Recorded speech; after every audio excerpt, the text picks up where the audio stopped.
Hi, we're Mark and Melissa Young of Envision Philippines. We're here in Manila, Philippines, one of the most densely populated cities in the world, 24 million people.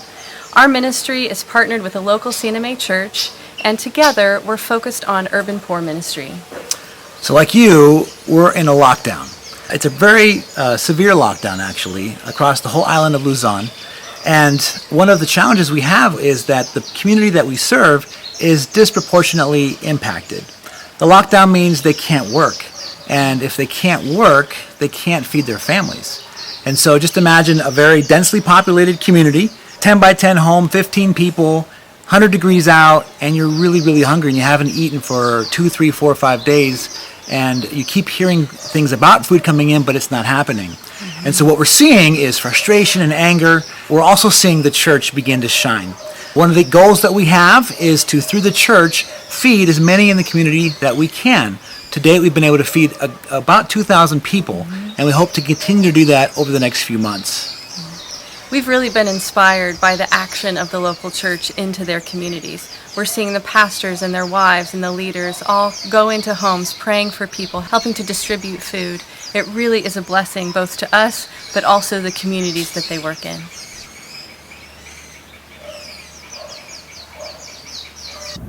These are the ways you can give your offering.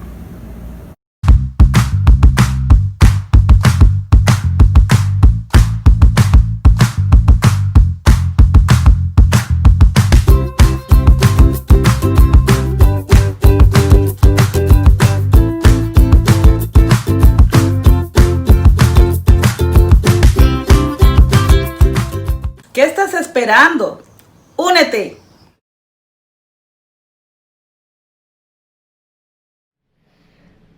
During the next few weeks, Anthony and I will be developing a series where the words fear, afraid, and commitment will be used with frequency. We will be using them in a way we see the life of the Apostle Peter. So beyond the stories, we want you to identify with the fears Peter had to face. We are convinced that by confronting fears and committing to a deeper and abundant life with Jesus, we will have an exciting commitment to life. We will be able to deal with differences of opinion, clarify religious ideas that may cause division. We can face human injustice and overcome when we betray what we believe. The word fear is the emotion that makes us experience unease or displeasure with danger. It's like fear of putting our hand on the fire or jumping out of a skyscraper. Being afraid is the suspicion of danger. It's like being afraid of cockroaches or of clowns. We use these words often and give it the same meaning, but they're not. It is our desire that you not be fearful of God, but to examine your fears of what it means to live committed to God. So we start this series by making these statements. This fear of living a life committed to God is demonstrated by avoiding confessing who we really are, avoiding going deeper into Christian life, and avoiding making decisions in conviction. So go with me to Luke chapter 5, verses 1 through 11. Let the story provide us with important details of what happened. Again, Luke 5, 1 through 11. It says like this: One day, as Jesus was standing by the lake of Gennesaret, the people were crowding around him and listening to the word of God. He saw at the water's edge 2 boats left there by the fishermen who were washing their nets. He got into one of the boats, the one belonging to Simon, and asked him to put it out a little from shore. Then he sat down and taught the people from the boat. When he had finished speaking, he said to Simon, "Put out into the deep water and let down the nets for a catch." Simon answered, "Master, we've worked hard all night and haven't caught anything. But because you say so, I will let down the nets." When they had done so, they caught such a large number of fish that their nets began to break. So they signaled their partners in the other boats to come and help them. And they came and filled both boats so that they began to sink.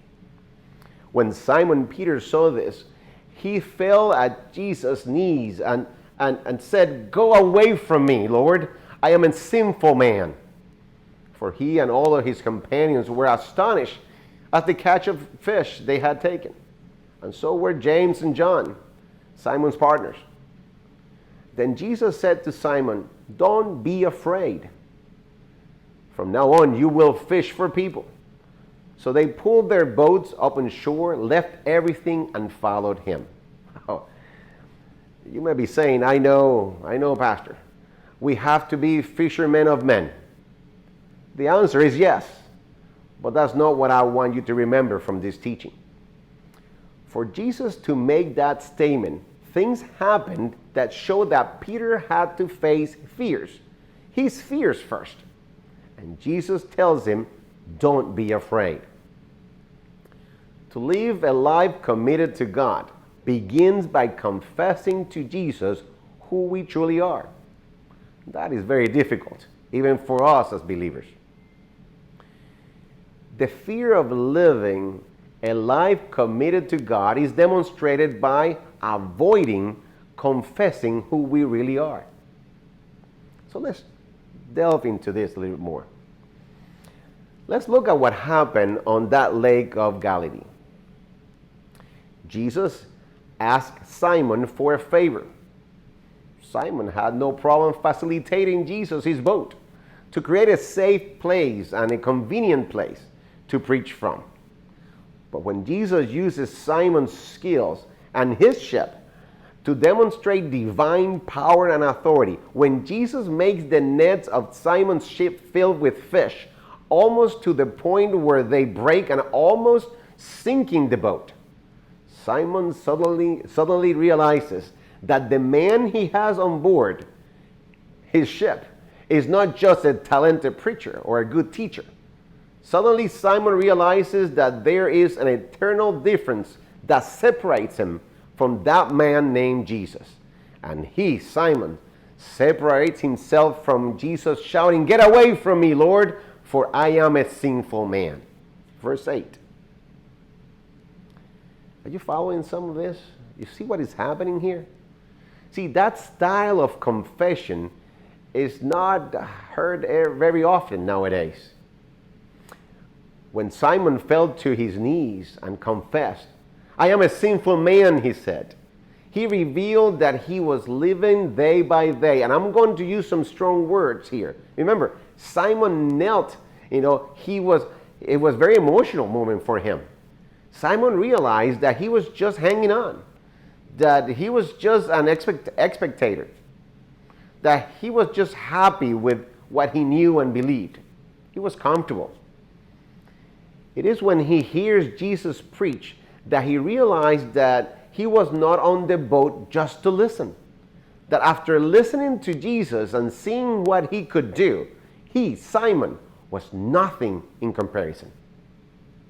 Biblical times, to be someone was to be a rabbi, an instructor of the law. To get to that, you had to go to the temple. The rabbis taught you from age 5, and at the age of 12 or 13 years of age, you should have learned the Pentateuch, or the Torah.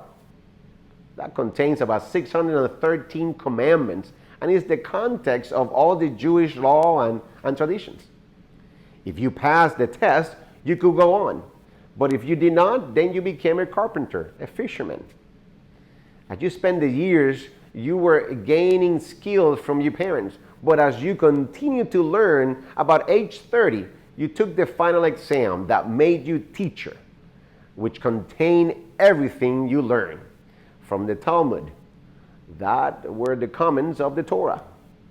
If you didn't pass that exam, you could be a doctor or a tax collector. But if you passed the exam, you could be a rabbi, and your students will be looking for you to teach them. Simon knew that. He was a fisherman. He didn't pass the test. But he also knew the traditions. He knew the commandments. He was clear of the promises. He knew them. But what could Jesus have said to make him think of who Simon was himself? Today we are so independent that we dare to tell people, you don't know me. You don't know anything about me to tell me what to do or how I feel, or let alone what I have to believe. We even dare to say that to God himself. You know, you would tell him, God, you know who I am. We tell him, this is what it is. Take it or leave it, God. And sometimes we even tell God, this is as much as I'm going to give you, and that should be enough for you, God. See, we know the traditions. We know the commandments. We are clear of the promises. We know them. But every now and then a word comes, a sentence is uttered, a statement that simply pierces our shell and like a stone hits us. I'll give you an example. Advances in technology make a fabric called Kevlar, which absorbs the penetration of a bullet. Cops and soldiers use Kevlar in their bulletproof vests, but they don't protect against a knife. The surface of the bullet and the surface of the knife in penetrations are different. A bullet hits hard, a knife penetrates. Sometimes we Christians make what Jesus made so easy very difficult. The multitudes of people who listened to Jesus and were moved by his message was that Jesus was of God. And what did Jesus come to give us about God? In the simplest form, I would say, great God loves his creation. Creation does not love God, but it must. What could Jesus have said on that boat that went beyond just a miracle? Perhaps Jesus said the importance of not being a hearer, but a doer of the word. Have you heard that before? Maybe he said, if you believe in me, you believe in God. Have you heard that? Maybe he said, you're a liar, you're a phony, you're a racist. Maybe you are in conflict all the time. Have you heard that? And perhaps, also through his teaching, he spoke of the great love of God that is willing to forgive our private and public conduct if we truly give ourselves to him. Have you heard that? What is that Jesus had to tell us so that we truly go unto him and say, I do not know how to be that, God. I cannot be that. I cannot be what you want me to be, but I really want it and I really need it. What does Jesus have to say to us? What is the theological web you are experiencing that makes it difficult for you to see that Jesus is confronting you? When Simon Peter fell to his knees and confessed, I am a sinful man, he acknowledged that he was afraid. Jesus told him, don't be afraid. I wonder, fear of what? I have to answer the question myself. What happened on that boat was not the miracle that scared Peter. What happened on that ship is that what has happened to many of us, or what what may happen to you if you haven't already seen it, even if you have been in church for years. What makes Simon say, get away from me, is because Simon realized that he cannot do what Jesus can do. Peter can work all night and not get one fish. But if you look, Simon said something else. He said, because I am a sinner. Simon examined himself and thought he was unworthy of the favor of Christ's presence on his ship. We don't think like that today. We think that we are so worthy that it's a pleasure for God to have us around him. Simon was afraid to know that something so powerful was on his boat, and it was easier for him to tell Jesus, "Stay away from me. Just stay away." Every time I have to struggle with Scripture, every time I have to teach it, every time I bend my knees, every time I think of what I understand is my task as a man, father, and pastor, and every time I see a miracle in front of my eyes, I tremble because I am not worthy of that opportunity and experience. Really, I'm not. But I enjoy every single minute of it. But commitment to God is reflected in a true confession of who we are. Confession that changes us. We have all sinned and are destitute of the glory of God. But He is faithful and just to forgive us of all our wickedness. We have to beg Jesus, we don't deserve you. Don't go. We need you. That, dear brother and sister, is a confession that leads us to commitment. Our second truth of the day. This fear of living a life committed to God is demonstrated by avoiding going deeper into the Christian life. Simon had to face another fear. Remember, it is not only the fear of examining myself, but also identifying what it means to humble myself in front of God. Let's go back to the story of Luke chapter 5, verses 1 through 11. Jesus stands by Lake Gennesaret, and the crowd is piling up to hear him.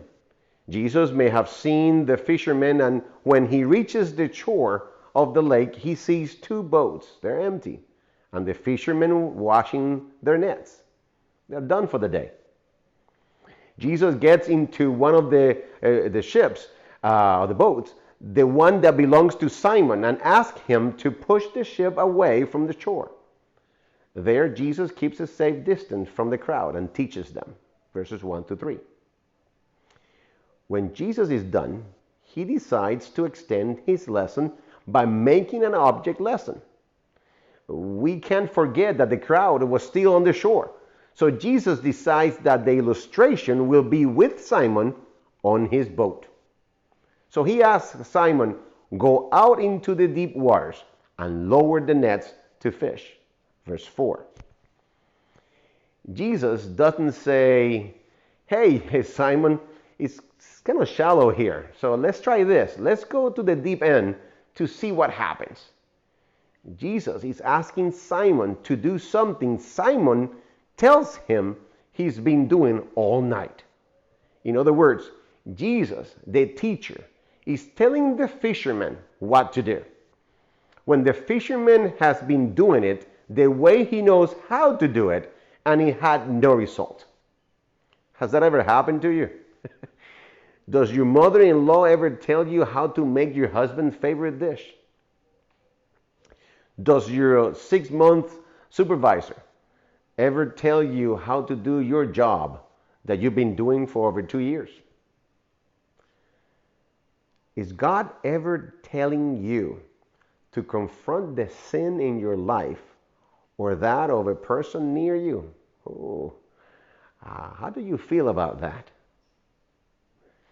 Jesus invites us to venture, to take risk, to be active, and to move with him.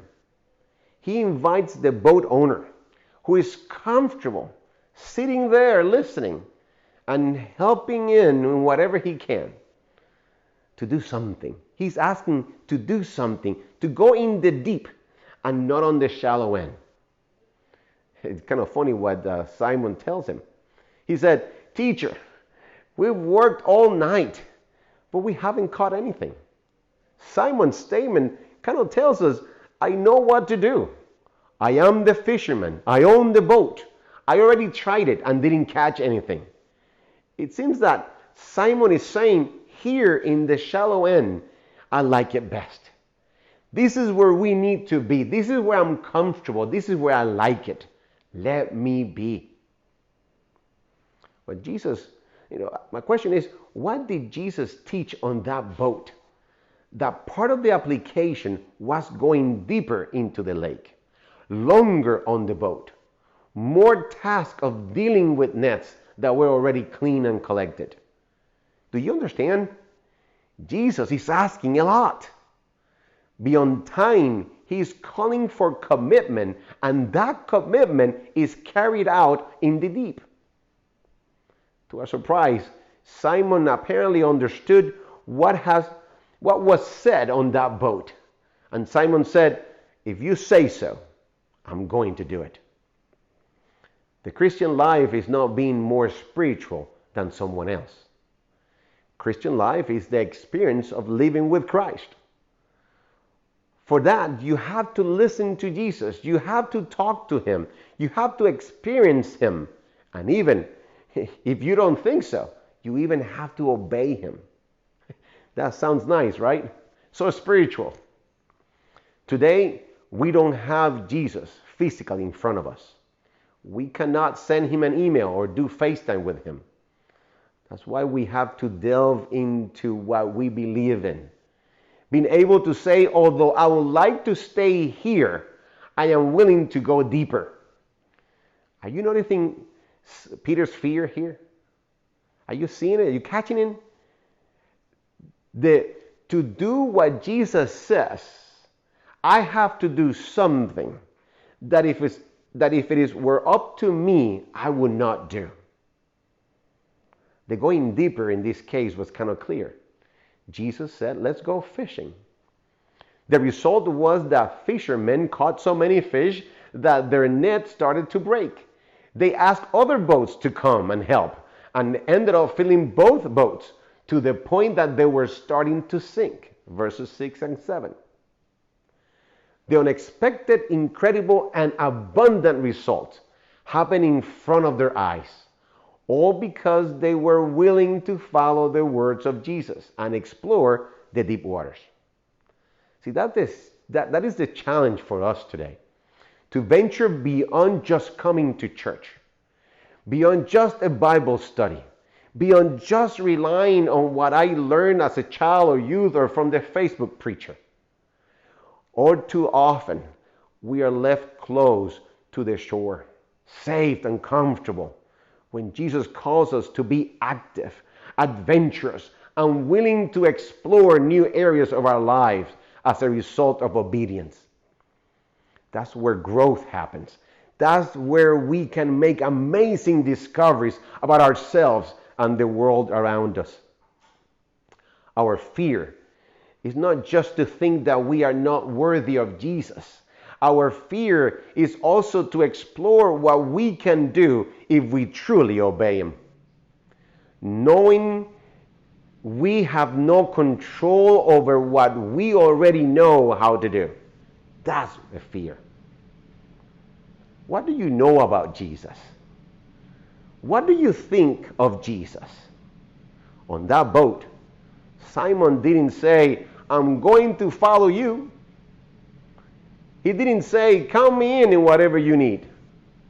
See, that's what we do because we are afraid to cede control of our lives, desires, and dreams. Friends, we explored the deep waters as we venture to share the Christian faith with our neighbors.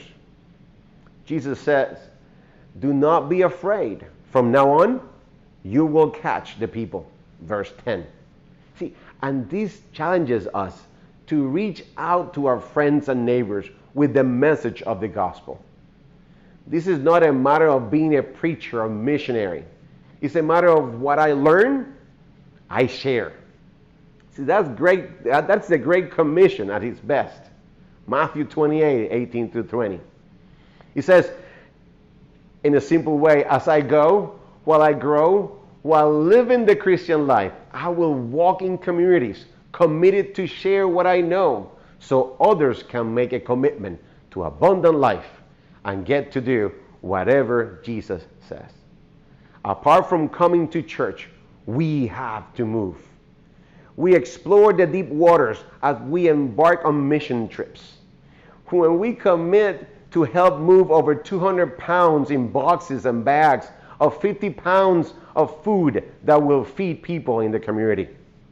When we come to deliver food at Feed New York events. See, we explore the deep waters when we denounce injustice and use biblical truth in our statements. When we create special services to communicate to the city that we, although not perfect, can love the unloved, treat the hated justly, and live in a community of faith despite our political differences. See, we explore deep waters when we take the Bible Academy and its training seriously. When we join the children's department to help teach the next generation. When we set out to participate in the evangelism program to improve our faith sharing skills. See, all of these requires an active and adventurous spirit, as well as a willingness to explore new skills and expertise. The important thing is to dare to follow Jesus beyond our comfort, no matter the age. See, we do not achieve the abundant life that Christ desires for us if we are afraid to learn more, to be more. If we are to experience a growth in Christian faith and understanding, we have to venture out and take risks. Jesus said a few days later on Luke chapter 9, verse 4, "For whoever wants to save their life will lose it. But whoever loses their life for me will save it." Our third statement of the morning. This fear of living a life committed to God is demonstrated by avoiding making decisions in conviction. Let's go back to the story of Luke chapter 5, verses 1 through 11. So Jesus boards Simon's boat and asks him to move it from the shore so he can teach, and then ask him to go fishing with him. Simon goes fishing with Jesus. Simon realizes he doesn't deserve to have Jesus on his boat. The boats are full of fish and come to shore with a price, and with a better fishing than they had expected. In fact, they had never had. Suddenly, he collects everything, and in front of everyone who was there, leaves everything and decides to follow Jesus. Verses 10 and 11. More time with Jesus? Really? Nothing good can happen when Jesus keeps asking. Now, I can use dirty words. I cannot lie. It can be. Now I have to behave. I can yell at anyone in the street, let alone abuse people with words or actions. No vices. Wow, how difficult it is to spend more time with Jesus. Having Jesus on our boat means he is going to find out about our business. We can sing to him, give offering to him, we can talk to him, and even do him favors. But having him longer than we already give him on a Sunday means he will ask us for more. When that happens, there are consequences. The effect on Peter was that he instantly saw how bad he was, how bad he was inside, and that he did not deserve to have Jesus near him. What is the effect of Jesus on you? Maybe Jesus is already on your boat, but you have not really recognized him. Jesus, as he did with Simon, boards the ship and then asks for attention. Perhaps Jesus has not done one of those impressive miracles for you to realize that he is already in your affairs. But if you know Jesus, you may have already identified what Jesus is doing in you or through you. How many times, with how little or much do you know about Jesus, do you find yourself talking to someone about the Bible and the life of Jesus?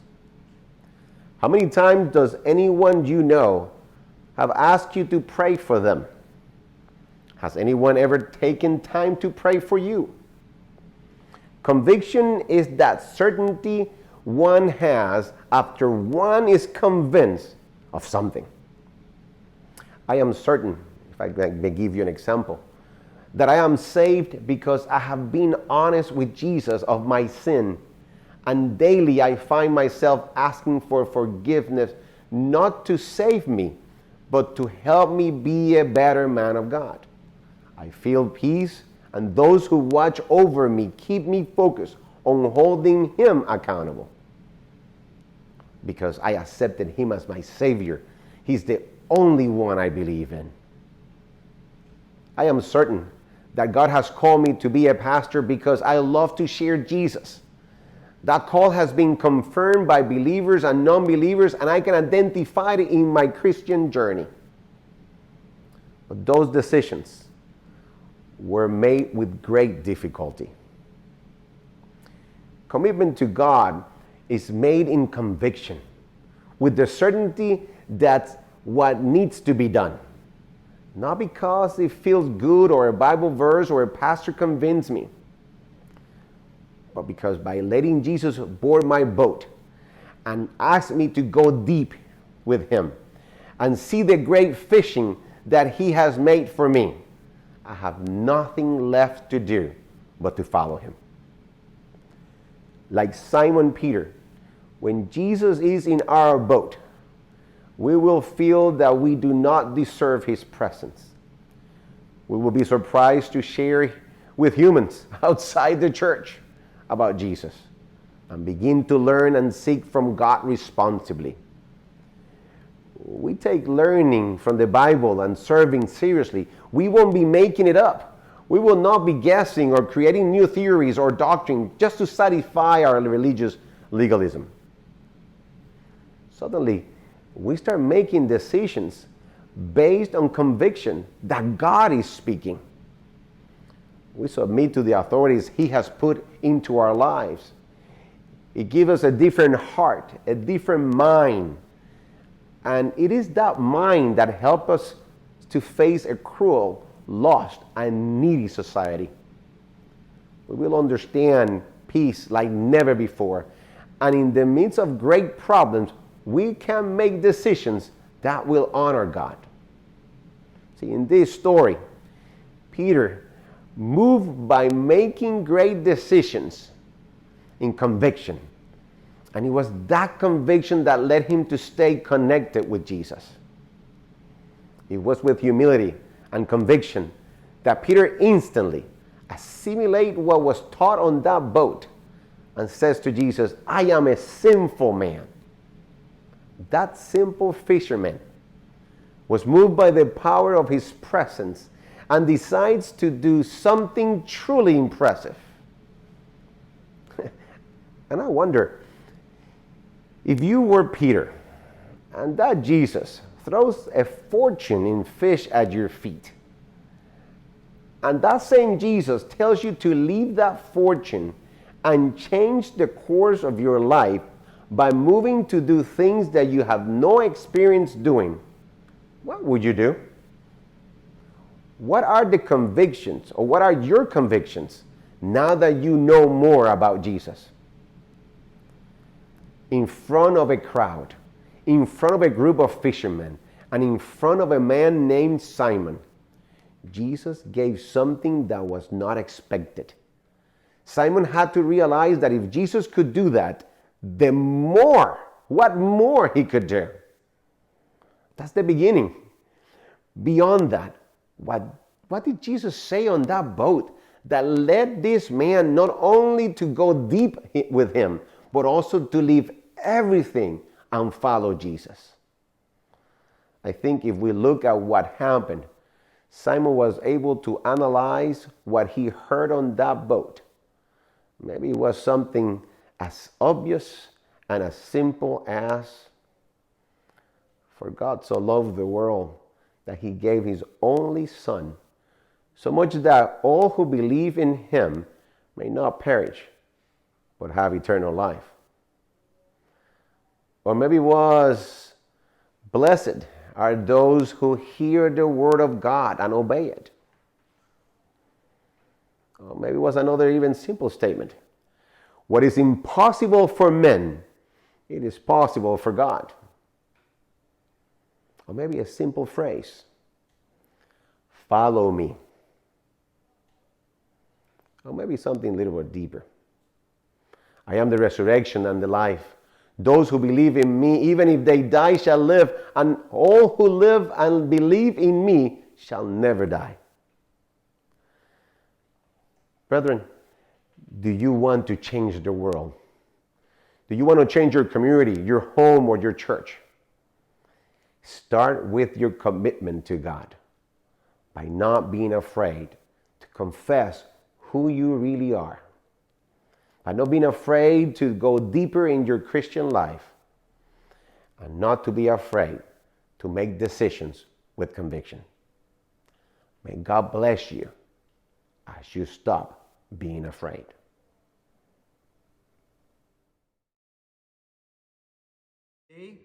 I hope that this sermon has been a blessing as much as has been to me. And just as a reminder, if you would like to contribute or send a gift to the church, there are 3 ways to be able to do that. The first way to do that is through our website. So if you go to cma107.org, once again, cma107.org, on the top right, you will see a link that says give. Click on that link and it will take you to a page where you could give, send your gifts or your contributions to the church. That's the first way of doing it. The second way of doing it is through our app. If you have our app, you could open up our app and it says there, offerings or giftings. If you don't have the app and you want to download it, you could just go to the Apple Store or the App Store in your iPhone or your Android and search CMA 107. And once you download it, you are able to open it and you could send your gift through there as well. And the third and last way to be able to do it is through mail. That's right, snail mail. You are able to send your contributions or your gift through mail, and the address of the church is 155 East 107th Street, New York, 129. So once again, thank you very much, and hopefully I will see you on Tuesday for prayer service. May God bless you.